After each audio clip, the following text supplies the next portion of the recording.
Hello there, viewers of the Awakening Empire. This is Chapter 2 of What If Deku Was in the Zombie Apocalypse. Very little changed to the structure of UA as the first dregs of understanding started to trickle down. Students arrived at school that morning while the initial events were ongoing, and classes were well underway when the rapid spread began hours later. Since the first incidents took place hours away in Shizuoka City, an hour away from UA by train and quickly locked down and at least moderately contained, it was only when reports came in from the train massacre around lunchtime that the severity of the danger really came to light. For UA, ever cautious, the quarantine layer was initiated when reports of the first barricade had failed at the initial incident site that morning, enclosed pathways and booths at the entrances to UA that ensured any new arrivals were isolated and scanned before being allowed entry. Not really a big deal since most people were already on campus by that point and in class. Cementos' classes were covered while he reinforced the prefabricated hallways and quarantine sections with the help of the robot staff. He began during second period, once fears of a contagion first leaked, so by the time lunch hit and the situation exploded, the scope of what he was building was rapidly increased to account for a much larger rescue scenario. It wouldn't do to have queues out the gate if there was a virulent pathogen, so rather than stopping when the blueprint was constructed, he was told to keep building for as long as he could. The implications of that order were terrifying, but Ishiyama did as instructed. When the announcement was made suggesting that all citizens in Japan evacuate to secure locations, UA immediately opened up its gates to accept those who were able to reach it. Cementos' hasty extension of the quarantine zone was able to accommodate the much larger influx of guests than the original section around the gate would have allowed for, since it was nominally only needed for the UA staff and students. Taking in everyone meant that instead of having a quarantine pathway that was perhaps 500 meters long and leading into smaller quarantine rooms off that path, it was instead extended to significantly longer, following the wall of UA, several kilometers long in the end. As he worked, civilians flooded into the areas that Cementos continued to build and began to be filtered into UA grounds once they'd passed quarantine. Some came alone, some with family. Some came with as much as they could carry, while others came with nothing, but they were all lead to Gym Delta for housing, the nearest cityscape that wasn't currently damaged from student training. By lunchtime, classes were officially cancelled, so staff could deal with the influx of people seeking shelter. When they were told about a contagion event in the nearby Shizuoka city, some of the class thought it was some kind of a joke the moment the implication that it was zombies came to light. Eraserhead's serious expression cowed them, but the insanity of it all took a little while to sink in. It wasn't long before the students were roped in to help in order to take the strain off of the teachers, though they were at least able to finish their lunches first. Class 1 Ampere were assigned crowd control along the route between one of the exits from the quarantine path and Gym Delta, along with 2 Amperes and 3A. Araraka was stationed pretty close to the gates, letting in those who passed quarantine, close enough to see some of the older students handle the distressed people and follow their lead. It quickly became clear that this was no lighthearted exercise, something that many of her fellow classmates were clearly caught off guard by. Usually in their mock disaster lessons, no matter how realistic, they all knew it was under the control of the school and their sensei. Even when they'd been involved in real villain attacks, there either hadn't been civilians around or it hadn't been their role to help them beyond getting them away from an immediate threat. This was no fake scenario though, the training wheels were off. For Araraka, it was an apt lesson in crisis management. Since rescue was her focus, she had a better idea of what to expect than some of her classmates, but it was still a shock to really be here, involved in it all. Some of the civilians acted out, afraid and lashing out about it. Some tried to leave once they'd gotten in, when they realized loved ones weren't there yet. They all needed to be calmed down and moved along the path. The sheer number of people coming in had all of them needing to step up, even though the older students beelined for the more troublesome spots if they could, so the younger years didn't have to. A need for a record of visitors and a way to link separated friends and family quickly became apparent, and she sent off Kaminari to let a teacher know. Given that his quirk wasn't useful here, and the boy seemed overwhelmed by what was going on, she felt it better to give him a task rather than risk his own anxiety setting off everyone else's. Tensions were already high enough. Nobody had heard from Deku, and he wasn't answering his phone or the group chat. One of the other students gave her an approving nod for her initiative, which firmed her resolve to keep going and do her best, shedding the need to seek approval before acting if necessary. It was tiring work though, trying to keep spirits up and prevent panic, and more people just kept coming. They'd been at this for hours now, and the river of people coming in didn't seem to be slowing at all. Good work. She had her back to the wooded area that lined the path and nearly jumped out of her skin to find Aizawa-sensei behind her. Her teacher looked as tired as ever, though his eyes were a bit red. He probably had to use his quirk a lot with so many stressed civilians. I've sent Kaminari to help ready the apartments in Gym Delta, since they aren't all hooked up to the power grid, so he won't be returning to his post here. Okay, Sensei, thanks for letting me know. It's fine. Is there anything to report? Just that I think my voice is going to wear at this rate, telling everyone where to go and what we know. Is there any more news? Yes, but nothing good. Nedzu's going to equip the quarantine with screens to update and reassure incoming civilians, but it'll take another hour to install them since we don't want to slow down the influx to do it. Uraraka nodded, relieved that one thing would be taken off her plate soon enough, even if the situation was no less stressful. Has there been any news on our parents? Kaminari was pretty worried about his. Aizawa shook his head. Not yet, but it's only been a few hours and they could have gone to other shelters. All shelters have a census taken, so once they're registered, if they're somewhere else, we'll find them all. Once the census is up within UA, we'll be able to coordinate on campus too. Doesn't UA have its own census for tracking people on the grounds? UA runs on a closed system, which is why all visitors need a guest pass and students are told to keep their IDs on them. The school can track them. We've had to create a secondary system, since there's no way to supply all these people with guest passes and put them onto the existing system, even if we'd want to, as it'd be a security breach. Fair enough. I'll let everyone here know, Sensei, you don't need to worry. Do we have any further instructions? Not yet.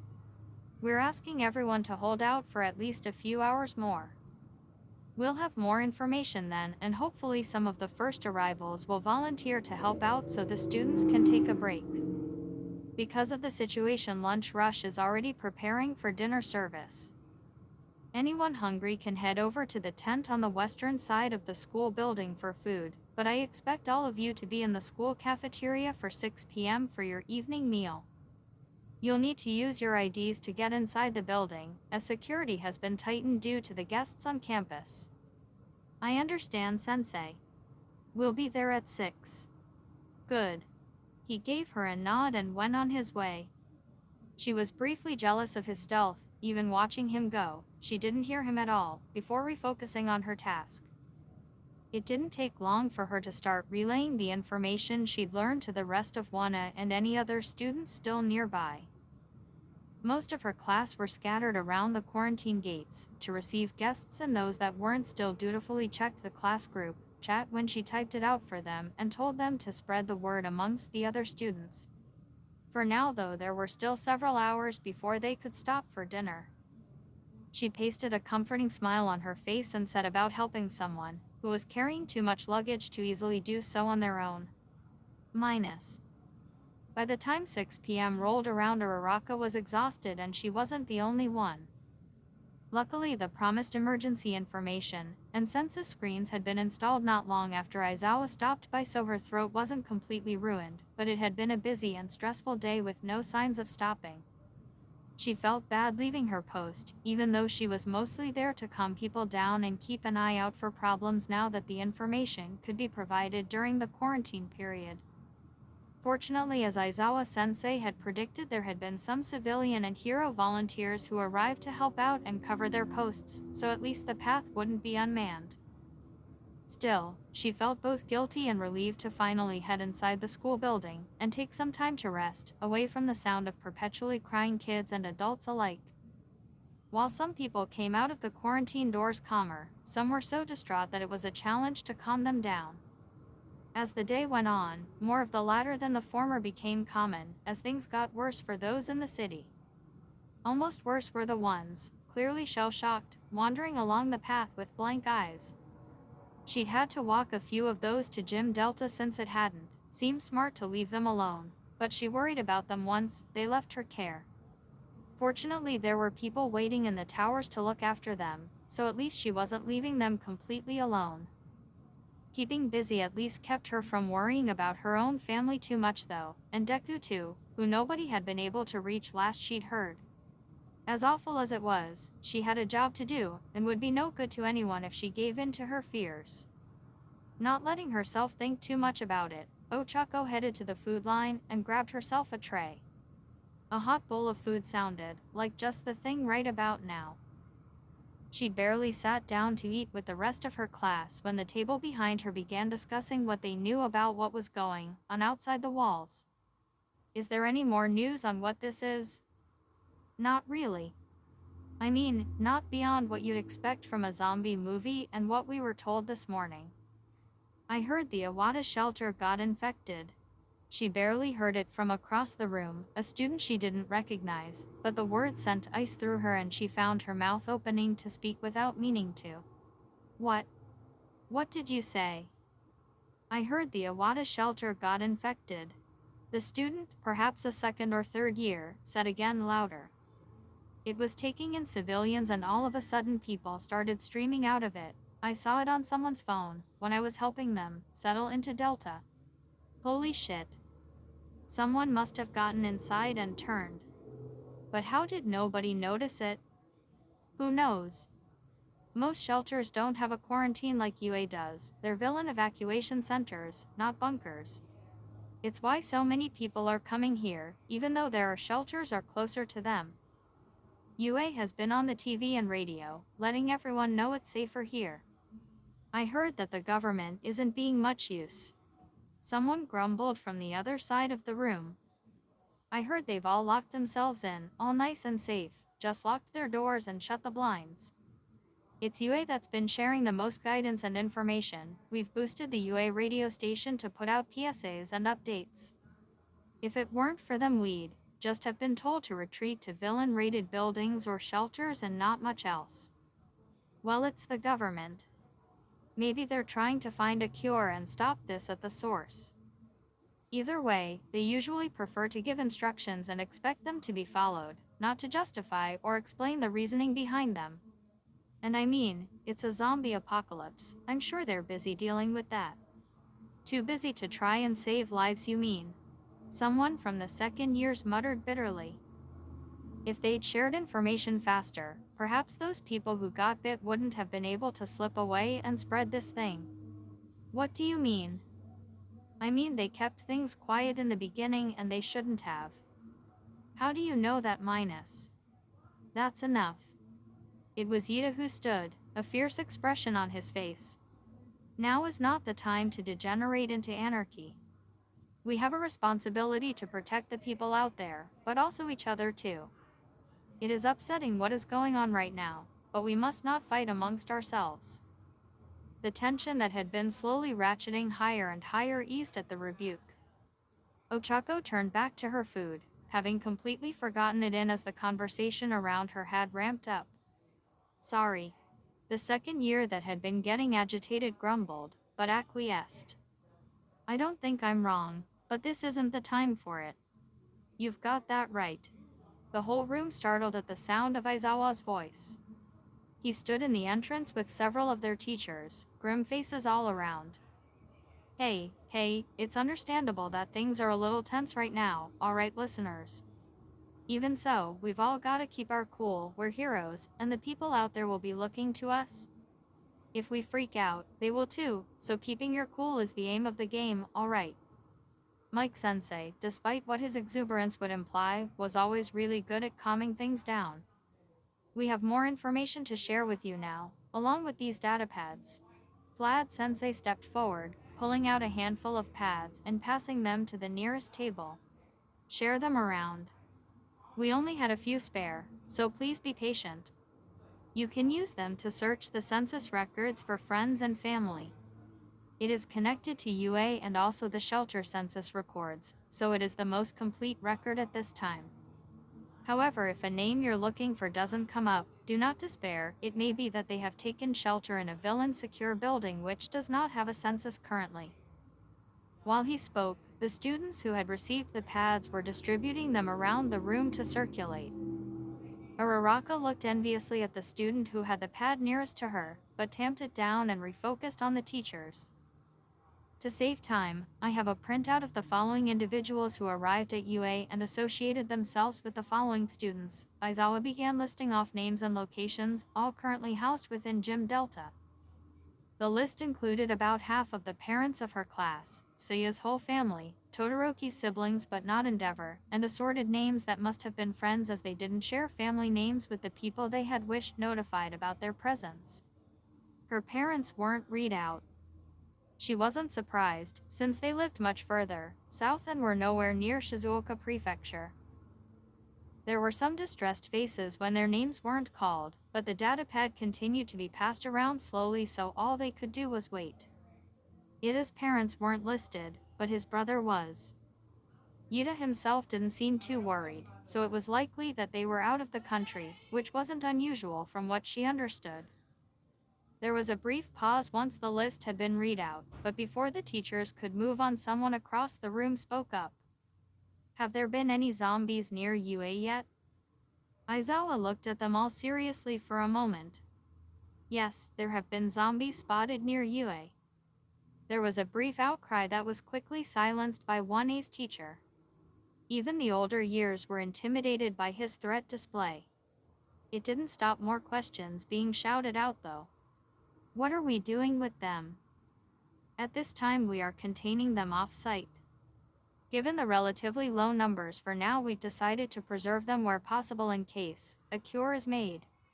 Has anyone failed the quarantine?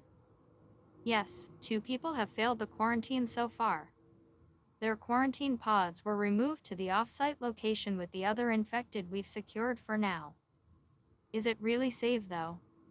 To leave them out there like that? It was Kirishima who spoke up, seated not too far from her. He sounded nervous at the idea of infected people getting so close, which was understandable. There were murmurs of agreement, but also cries of outrage. Aizawa-sensei cleared his throat pointedly and the student body quickly quieted down. Would it be right to kill them, Kirishima-kun, when they can be contained at minimal risk and there is a possibility we may be able to cure them in the future? I understand your feelings, but as heroes we must do what we can for all life. Yes, we prioritize the lives of those in our care over those infected, but at this stage we are confident in our ability to contain them. You are all safe here? Clearly done with this line of questioning, their sensei stepped back and let some of the other teachers continue the announcements, letting them know what the plans were for the rest of the evening and new restrictions in place because of the ongoing emergency. Finally, Midnight Sensei stepped forwards to address the collected students. Now on to some housekeeping issues, sleeping arrangements. We considered keeping the classes together in separate dorms, but Ishiyama-sensei has had other priorities, so unfortunately that option isn't on the table just yet. Given this, we thought it best to ask you students what you'd prefer. We understand that some of your families may already be in UA and you may wish to stay with them, so please consider what you'd rather do. There was an outburst of noise and Eraserhead's hair rose, eyes glowing red in irritation. Midnight gave him a smile as the room quieted before turning back to face them all. As I was saying, you have the next hour to come to a decision and let us know. We will be joining you for dinner, so let us eat in peace, and we'll deal with housing decisions and any further questions afterwards. Their sensei turned away in dismissal and was soon followed by the rest of the teachers to get some dinner for themselves. I will be staying with my brother, Yuta declared the moment their sensei turned away, standing up and robotically waving his arm around. I am sorry to disappoint those of you who would prefer wanna stick together, but I'm afraid I must remain at his side. We understand, Yida, you go be with your family. Everyone who wants to stay with their family may do so. Those of us who would like otherwise, I recommend we select a floor in one of the apartment buildings and share a floor together. Yorazao's parents were not in UA and were unlikely to join them. Given their wealth, their home had a small secure bunker that they'd likely have retreated to, and their office was a secure building as well. Uraraka hesitated to join the proposed one floor though, glancing over at Tsuyu. You can stay with us, Karo. Her friend assured. Are you sure? I can stay with the others, I wouldn't want to impose.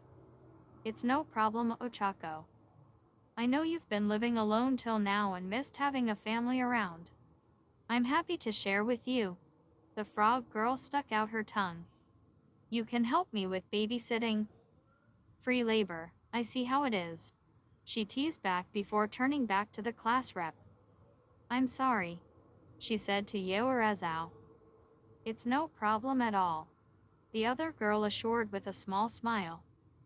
We are all connected on the group chat, so once you know where you're staying, you can post it on there if you'd like to. She nodded agreeably, giving Tsuyu a small smile. The circumstances might be horrible, but at least she wouldn't be alone tonight. The cafeteria was awash with noise as students discussed where they might want to sleep, the situation. Meanwhile, the datapads continued to be passed around. When it finally made its way to Uraraka, she was able to confirm that her parents had signed into a shelter in their prefecture, and it was far enough away that there was a chance that sufficient safety provisions had been put into place, she hoped. She wasn't really in contact with any of her old friends from middle school, but searched for a few names anyway, before passing the pad on. She could scroll through it for everyone she had any connection with, but ultimately, it wouldn't do her any good. Her parents were in a shelter in Osaka, and that's the best she could hope for at this point. No longer distracted by the census, Uraraka tuned back into the conversations around her. While she'd been using the datapad, their sensei had sat down at the end of their table. All the sensei had split up to sit near their students actually, though they were mostly being left in peace to eat for the time being. Uraraka did the same and turned to her table mates instead to listen to their conversation.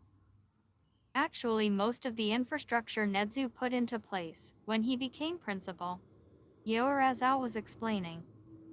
And it wasn't apocalypse preparation or anything then, but the HPSC strongly disapproved of his promotion to principal and the direction he was pushing the school to, and sought to basically starve him out until he gave in to their authority. What do you mean? Would they really do that? Mina exclaimed in disbelief. Allow me to explain. The mouse himself announced, scaring the ever-loving hell out of everyone nearby, when he jumped up from underneath one of the lunch tables.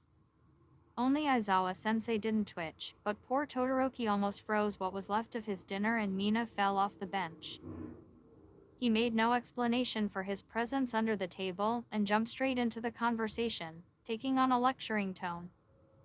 No other school has the autonomy of UA, and so the HPSC thought they could correct that when I took over.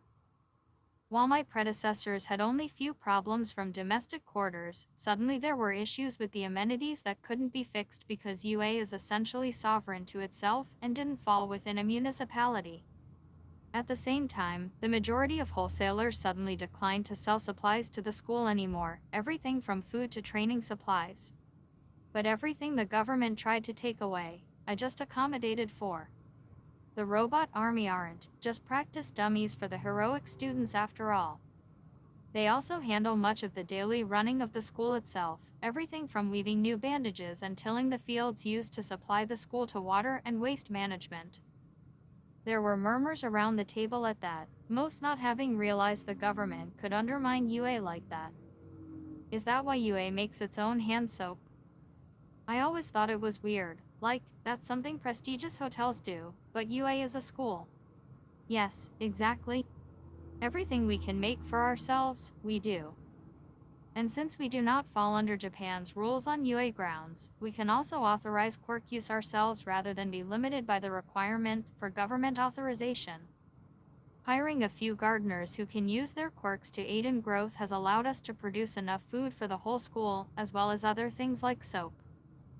While the influx of refugees will drain our surplus, with careful management we should be able to remain self-sufficient. Even if we take in thousands of refugees, we shall just have to amp up our agriculture and extend the fields. Can the government really get away with just not letting UA buy stuff though? Why yes. Because the very thing that gives us our autonomy also separates us from the country as a whole, and thus we can be sidelined as a country we do no business with in a manner of speaking. Such a thing matters little now, and relations have warmed up some since the beginning. To be fair, they can't directly oppose us any longer, especially as their gambit has long since failed, but UA continues to produce its own supplies either way. There was just no sense in returning to a supplicane situation when we'd already adapted to making everything ourselves. Particularly when things like quirk usage can be authorized. People with useful skills who would have to pay fees and get stuck in the bureaucracy of government permits can work here and use their quirks far easier. To go back now would cost several loyal staff members their jobs, which is just needless really. I didn't realize there was so many complicated things that made UA different from everywhere else. Yida admitted shamefaced. Well, Yida-kun, that is why they call it behind the scenes.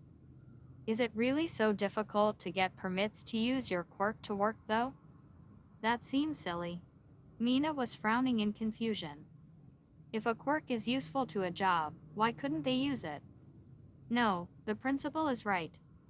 It's really hard to get a government permit to use your quirk. Uraraka chimed in. The fees to even apply for the permit are astronomical, and you can still be declined for pretty arbitrary reasons. It's why I decided to become a hero rather than use my quirk to help my parents' construction business. Even though it would be really useful, there was just no way we'd be able to afford the fees. And even if we somehow did, the chance of a small business like ours getting a permit were super low. She scowled fiercely. I even got in trouble once for using my quirk to help out.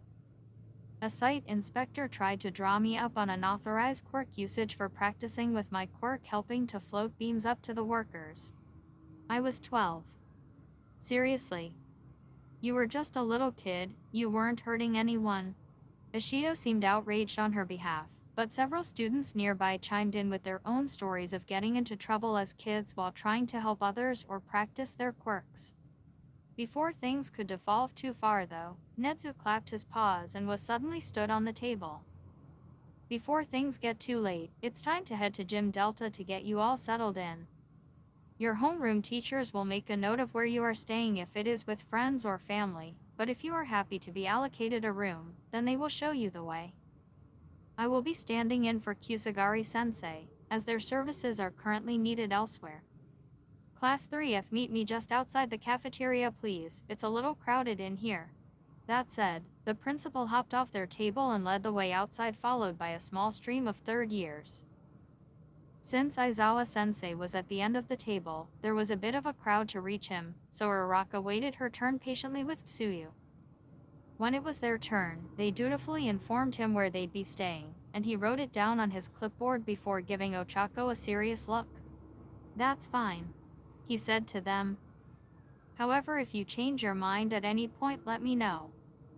Nodding dutifully, the pair pulled away so the next in line could have their turn, and soon they were being led to Gym Delta. You both should come and see the 1 Ampere apartments before you split off. Kaminari enthused as they all trekked over. You guys might not have an apartment with us, but you're free to join us in the common area anytime you want. Oh right, you've been helping out with the apartments, so you already know what they look like. Ishido shook the blonde boy exaggeratedly. What are they like? Are they cool?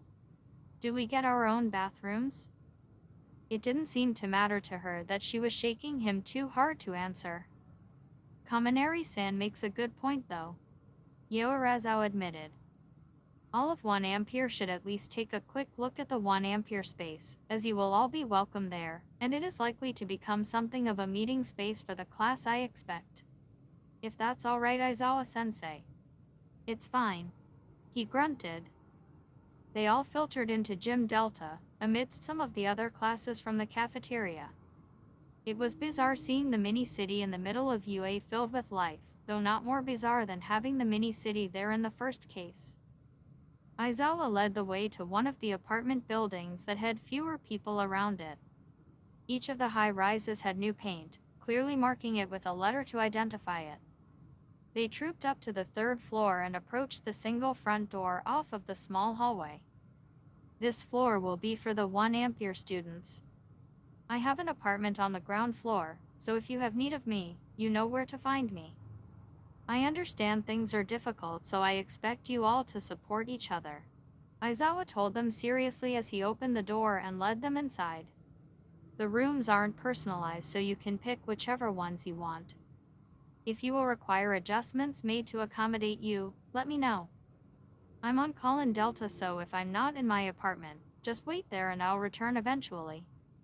He waited until there was a chorus of acknowledgements before continuing. At this time there's not much entertainment for you, but UA is running a radio broadcast to keep everyone informed. You will all need to return to the school building at 20:30 for a briefing, at which time you will be assigned your stations for tomorrow. I don't think it's a surprise to say classes are cancelled for the time being. If anyone feels up to continuing to help tonight, then make sure you stay in gym, Delta, and don't stay up too late. Tomorrow will be a long day, and we have the third years covering the night shift for new arrivals, so keep your efforts within this area. If you need anything, or anyone else needs anything, make a list and submit it either to myself or to the robot by the gates that is taking requests. Breakfast for students will be in the cafeteria at 8 a.m. and I expect everyone to be there, so make sure someone has an alarm and enough battery for it to actually go off. Not everyone brought their phone chargers to school after all, and it wasn't a priority to provide them. Yes, sensei. All right. Any questions? Has anyone heard from Midoriya-kun yet? Their teacher heaved a sigh and shook his head. Not yet. Midoriya had a doctor appointment this morning and wasn't due in until second period, but we haven't heard from him yet. Anything else? There were a round of shaking heads and concerned expressions as the class huddled up for comfort. All right. Good night, Hell class.